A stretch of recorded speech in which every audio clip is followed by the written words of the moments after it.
Hey everyone. I don't do a lot of book reviews on this channel, as you might know.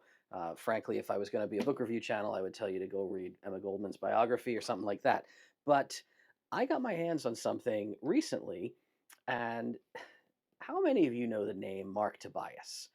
It's a name that we would reference in a lot of our presentations, and many times there was a book almost this thick, even kind of thicker, that was just kind of informally called the Lockpick Bible. So locks, safes, and security. That's where a lot of you may know Mark's name, or from his prolific appearances at Black Hat and DEF CON and elsewhere. A lawyer by trade, but a locksmith and lock investigator by career. This is his newest book, and it caught me in a way that it feels so unique. I just kind of had to share a little bit with you. So, a glance at some of the table of contents, and you'll start to see, like, okay, it's a Mark Tobias book, so it's going to have diagrams about keys and lock systems and how they work. Yeah, I mean, sure, that's he's known for that. No, no, no. Let's look a little more closely here.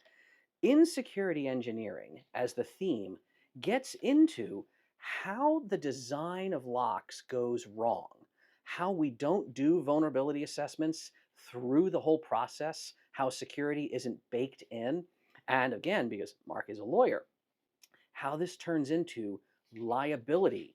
And he walks through examples of security failures, how you can look through a patent and say, okay, I see exactly who was responsible for this, what went wrong, how the defects turn into larger landscapes that percolate through our whole security world. I've got to just say, turn to just about any page, you'll see how testing is done against products, or sometimes how it used to be done no longer is anymore. Yeah, the old and the new. It takes someone like Mark who can talk about, he's like, oh yeah, you think you've got this hot new design and this amazing thing. Yeah, that was actually being done 20 years ago, and we still haven't fixed the problems that somebody introduced. That is a real neat retrospective. That's the part of our world. We get so caught up with the latest hack, the latest exploit, the latest and greatest new tool, that you sometimes have to realize, wait a minute, is anyone remembering how we used to do things years ago? Is this a solved problem? Or is this a known exploit that someone still hasn't patched and it keeps getting reintroduced and reintroduced? If you are interested in locks and exploits, like, yes, like any of Mark's books, this one's going to be a winner. But I really want people who are in the engineering space, in the industry. This is who the audience of this book needs to be. All of our people, all of our friends, all of our colleagues, I'm not going to mention big name firms, the ones that we consult for. I'm going to possibly try to send a copy of this to a few of the people at the Cylinder Division and some of the researchers.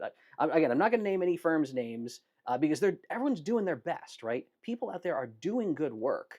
But if you don't learn the lessons of the past, are you going to come out with, the third generation, the fourth generation, the fifth generation of a product that still has some of the same flaws that someone like Mark or other notable researchers talked about and published years ago? That's why I wanted to share this with you. Again, I don't get any kickbacks from Mark. I mean, brother might buy me a drink or something the next time we're in the same place, but he's always over on the side of the pond. He's a Cambridge boy. I'm not going to be too mad. My wife, of course, we spend a lot of time with the Oxonians, but just down the road.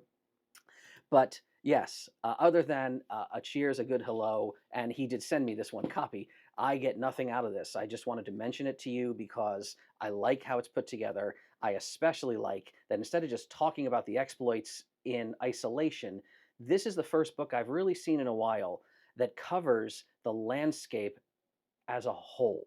And it's that holistic view that's going to drive us forward in the industry. So that's my take on that. I hope you want to check this out. Let me know. I mean, you don't have to let me know. It's online. It's out where people buy books. I don't have a referral link or anything like that. None of my stuff on my channel is sponsored. But let me know what you think of this. Let me know what you think of other things. Let me know where you go to look back and you say, hey, I got this new thing. I wonder if it's got a vulnerability. How would you look at something and say, is this the same problem that has been discovered in the past? I think I found a cool flaw. Is it an old flaw or is it a new flaw? Do you go back and look at old DEF CON talks? I mean, it's 33 years of DEF CON at this point, Black Hat and beyond. Do you reach out to colleagues in the industry? before you kind of rub your hands together, like, oh, I'm going to really break the bank publishing this one. Maybe something you've discovered, or maybe something you're building and you're about to accidentally discover that you did wrong. It might already be researched and published by people who've been around for a while. Keep that in mind. Keep yourself safe. Watch out for each other. Don't spend too much time just being academic, obviously. You want to learn about it, then you want to touch things, you want to take them apart, you want to do benchtop work. Wherever you are, whatever you're doing in the industry, I hope that good resources and good colleagues help you to stay safe out there.